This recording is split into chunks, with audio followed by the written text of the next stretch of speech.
Assalomu alaykum. Xabaringiz bor, YouTube kanalimga ko'plab futbol afsonalari haqida videolar joylab boraman. Bugun ham shu an'anaga sodiq qolgan holda yana bir futbol afsonasi haqida gaplashamiz. Avvalo, bu yulduz haqida gap ketar ekan, qarshi bo'lmasangiz 2010-yildan toki 2016-yilgacha bo'lgan davrga sayohat qilsam. Sababi, o'sha davrlarda bugungidek telefonlar, ijtimoiy tarmoqlar rivojlanmagan edi. Lekin har qanday 6233, 6300 yoki X2 va Express Music kabi telefon ishlatadiganlar bilishadiki, o'sha davrlarda o'z fleshkasiga ko'plab videolar yig'ib yurish odat bo'lgan. Har qanday odamni telefonidan video o'tkazar ekansiz, siz albatta David Beckhamda 1996-yilda Wimbledonga maydon markazidan urgan goli yoki Real Madrid safida 2002-yil Deportivo klubiga urgan super gollarni videosini ko'rishingiz mumkin edi. Ha, David Beckham. Bu futbolchi haqida gap ketganda, uni super paslari va kuchli zarbasi eslanadi. Bu haqida uning Manchester United'dagi sobiq jamoadoshi Gary Neville shunday ta'rif bergan. Beckhamning tezligi yo'q edi. Driblingi ham unchalik zo'r emasdi. Lekin uning to'p uzatishlari shunchalik aniq ediki, bu barcha kamchiliklarni yuvib ketar edi. Dar haqiqat David Beckham bugungi kunda Toni Kroos yoki Kevin De Bruyne kabi uzatmalar qiroli bo'lgan. Aynan 1999-yil o'sha dunyoni haligacha lol qoldiradigan Yevropa Chempionlar Ligasidagi super kambekda ham aynan 2 golda Beckham burchakdan to'pni uzatib berib Bavariyani alamli mag'lubiyatga uchrashni ta'minlagan. David Beckham to'liq ismi David Robert Joseph Beckham. 1975-yil 2-mayda Londonning Leytonstone shaharchasida oddiy ishchi oilasida tavallud topgan. Uning otasi Ted Beckham oshpaz va oddiy ishchi bo'lgan, lekin futbolni juda yaxshi ko'rgan. Onasi esa Sandra Beckham sartarosh bo'lib ishlagan. Yosh Beckhamda futbolchi bo'lish orzusi uning bolaligidan boshlangan. U butun hayotini ushbu sportga bag'ishlashni orzu qilgan. Beckham yoshligida ota-onasi muxlislik qiladigan Manchester Unitedning o'yinlariga tez-tez borar va bu jamoaga bo'lgan muhabbati uni futbolchi bo'lishga ilhomlantirar edi. Ota va onaning klubga bo'lgan muhabbati unga ham o'tadi va u Bobby Charltonning Manchesterdagi akademiyasiga tashrif buyuradi. David 14 yoshda Manchester United futbol akademiyasi bilan shartnoma imzolaydi. Terma jamoada esa 1996-yilning 1-sentyabrida Moldovaga qarshi bahsda maydonga tushgan. Manchester United yoshlar jamoasi bilan yosh Beckham 1992-yilda Angliya kubogini qo'lga kiritadi. O'sha vaqtlarda bugungi kunda 92-sinf a'lochilari deya tanilgan Ryan Giggs, Gary Neville, Phil Neville va Paul Scholes kabi afsonalar bilan birgalikda harakat qilgan. 1994-yilda esa Yevropa Chempionlar Ligasida debyut qilgan va Manchester United o'sha uchrashuvda Galatasarayni yirik 4-0 hisobida taslim qilgan. Beckham Manchester Unitedni Ferguson bilan mojaro sabab tark etganini bilsangiz kerak. Xo'sh, bu mojaro qayerdan boshlangan? Bunga ham to'xtalib o'tsam. David Beckham uchun 1998-1999-yilgi mavsum faoliyatidagi eng yaxshisi bo'ldi. Manchester United Angliya chempionatida va Angliya kubogida, shuningdek Yevropa Chempionlar Ligasi finalida eng mashhur kambeklardan birini amalga oshirib chempion bo'lgandi. Beckham finalda jamoasi tomonidan kiritilgan ikkala golga ham assistentlik qilgan. Aynan o'sha yilda futbolchining shaxsiy hayotida ko'p voqealar sodir bo'lgan. David Beckham Spice Girls guruhi vokalisti Victoria Adams bilan turmush qurdi va 1999-yilda o'g'il farzandli bo'ldi. Hozirda futbolchining 4 nafar farzandi bor. Beckham uylanganidan keyin hayot tarzini o'zgartirdi. Qimmat avtomobillar sotib oldi va tez-tez soch turmagini o'zgartirib turdi. Tabiiyki bu holat Alex Fergusonga yoqmadi. David Beckham yaxshi o'yin ko'rsatganiga qaramay, Ferguson bilan o'rtadagi ziddiyat keskinlashib boraverdi. Ular o'rtasidagi mojaroning eng yuqori nuqtasi 2003-yilda Angliya kubogi doirasida Arsenalga qarshi uchrashuvdagi mag'lubiyatdan keyin bo'ldi. Unda murabbiy futbolchining yuziga butsini otdi. Menga uning yulduzlik statusi yoqmagandi, faqatgina u maydondan tashqarida ham shon-shuhratga erishishni xohlardi, deb eslaganini keyinroq Alex Ferguson. Ushbu voqeadan so'ng Ferguson Manchester United rahbariyatiga Beckhamni sotish iltimosi bilan murojaat qildi. Keyingi yilning yozida David Beckham 37 million yevro evaziga Real Madridga o'tdi. Beckham Realda Galacticos a'zosiga aylandi, lekin faqatgina ikkita sovrin qo'lga kiritdi. David Beckham Real Madridga jamoaning eng yaxshi paytida o'tgandek ko'ringandi. Bu vaqtda Madrid klubida Luis Figo, Zinedine Zidane va Ronaldo kabi yulduzlar o'ynardi. Beckham Realga barcha futbol yulduzlarini yig'moqchi bo'lgan Florentino Perez loyihasining bir qismi edi. Qaymoq ranglilarning bu tarkibi keyinchalik Galacticos deb atalgan. Biroq maydondagi ishlar unchalik ham silliq kechmadi. David Beckham Real Madrid klubida o'ynagan vaqtida jamoa 7 ta murabbiy almashtirdi, ammo bu natija keltirmadi. Beckham va Realning yulduzli tarkibi faqatgina bir marta Ispaniya chempionatida g'alaba qozondi va Ispaniya Super Kubogini yutdi. Jamoa bu davrda biror marta ham Chempionlar Ligasi finaliga yetib bora olmadi.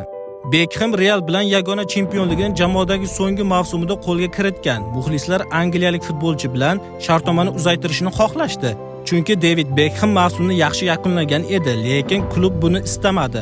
Qaymoq ranglilar angliyalik futbolchi bilan kelisha olmadi va u AQSh klubiga ko'chib o'tishga qaror qildi.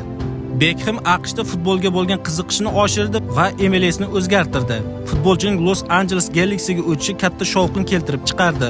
Mediada Beckham uchun kuchli reklama kampaniyasi boshlandi. Liga esa o'z qoidalarini o'zgartirdi. Endi MLSning barcha klublariga maosh chegarasidan tashqarida bo'lgan 2 futbolchini olib kelishga ruxsat berildi. Yangi qoida Beckham nomini oldi. Beckhamning Galaxy futbolchisi sifatidagi tanishtiruv marosimiga 5000 muxlis va 700 jurnalist keldi. Angliyalik futbolchining Galaxy tarkibidagi birinchi mavsumlari qiyin o'tdi. U tez-tez jarohat oldi va kam gol urdi. Keyin esa o'yinchi qanchadir vaqtni Yevropada o'tkazishga qaror qildi. 2 marta ijara asosida Milanga o'tdi va Ronaldinho, Pirlo kabi futbolchilar bilan birga o'ynadi. Galaxy muxlislari esa Beckhamni yoqtirmay qoldi va unga qarshi g'azabli so'zlar yozilgan bannerlarni ko'tarishni boshlashdi. Ikkinchi marta ijaradan qaytganidan keyin futbolchi nihoyat Galaxy uchun o'ynashni boshladi. Beck chempionatida 15 ta play-offda 3 ta gol uzatmani amalga oshirdi va uning jamoasi MLS chempioniga aylandi. Muxlislar muhabbati qaytdi. Bu esa Beckhamni yana bir mavsum AQShda qolishga sabab bo'ldi. 2012-yilda Galaxy yana MLS chempionligini qo'lga kiritdi va David Beckham Amerikadagi futbolchilik faoliyatini yakunladi. Bu vaqtda Beckham 37 yoshga to'lgan edi, lekin shunday bo'lsa ham Yevropa klublaridan ko'plab takliflar olgan. David Beckham faoliyatidagi so'nggi klub PSG bo'ldi. Futbolchi 2013-yilda 5 oylik shartnoma imzoladi va uning barcha maoshini bolalar xayriya tashkilotiga o'tkazdi. Angliyalik futbolchi PSG safida ko'p o'yin o'tkazmagan bo'lsa ham Fransiya chempioni bo'ldi. 2013-yilning 16-may sanasida David Beckham faoliyatini yakunlashini e'lon qildi. Jamoadoshlarim, menga ko'p narsani o'rgatgan murabbiylarim va meni qo'llab-quvvatlagan muxlislardan minnatdorman, degan edi angliyalik futbolchi. Beckham Angliya terma jamoasida 13 yil o'ynadi, biroq biror marta ham sovrin yuta olmadi. Futbolchi uchun terma jamoa safidagi birinchi katta turnir 1998-yilgi Jahon chempionati bo'ldi. David guruhdagi so'nggi o'yinda jarima zarbasidan gol urib, Angliyaning keyingi bosqichga chiqishiga yordam berdi. Argentinaga qarshi 1-8 final o'yinida esa Michael Owenning goliga pas berdi, lekin Beckhamning o'zi hammasini buzdi. Yarim himoyachi 47-daqiqada Diego Simeonega ishlatgan qo'polligi uchun qizil kartochka olib maydondan chetlatildi. Uchrashuv durang bilan yakunlandi va penaltilar seriyasida Argentinaning qo'li baland keldi. Beckham 2 ta Yevropa chempionati va 3 ta jahon chempionatida ishtirok etgan, lekin bu vaqtda Angliya terma jamoasi biror marta ham chorak finaldan nariyog'iga o'ta olishmadi. Davidning hisobida terma jamoa safida 115 ta o'yin va 17 ta gol bor. Xo'sh, faoliyatini tugatgan David Beckham bugungi kunda nimalar bilan band? Shu haqida ham ma'lumot berib o'tsam. David Beckham hozirda turli sohalarda faoliyat yuritmoqda. Birinchidan, Inter Miami klubi egasi. Beckham AQShning MLS ligasida ishtirok etuvchi Inter Miami futbol klubining egalaridan biri hisoblanadi. U klubning rivojlanishi va muvaffaqiyatiga katta e'tibor qaratmoqda. Yaqinda Lionel Messi, Luis Suarez kabi yulduz futbolchilarning jamoaga qo'shilishi bilan klub yanada mashhur bo'lib ketdi. Ikkinchidan, Studio 99 kontent studiyasi asoschisi. 2019-yilda Beckham Studio 99 nomli kontent studiyasini tashkil etdi. Ushbu studiya hujjatli filmlar, seriallar va boshqa media loyihalarni ishlab chiqarishga ixtisoslashgan. Yaqinda Netflix platformasida namoyish etilgan Beckham hujjatli seriali katta muvaffaqiyat qozondi. Uchinchidan, xalqaro tadbirlarda ishtirok etadi.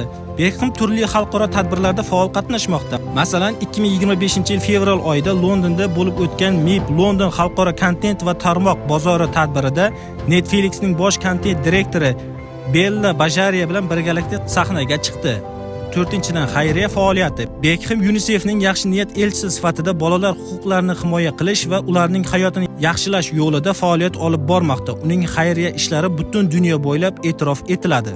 Shaxsiy hayoti. Bekhem oilasi bilan vaqt o'tkazishga katta ahamiyat beradi. Uning rafiqasi Victoria Bekhem va 4 nafar farzandi bilan birga o'tkazgan damlar ijtimoiy tarmoqlarda muntazam ravishda yoritiladi. Yangi yil munosabati bilan u Instagram sahifasida oilaviy suratlar bilan birga 2024-yilni unutilmas yil deb atadi va 2025-yil uchun eng ezgu tilaklarni bildirdi. Moliyaviy holati. 2025-yilga ko'ra Bekhemning boyligi taxminan 450 million AQSh dollarini tashkil etadi.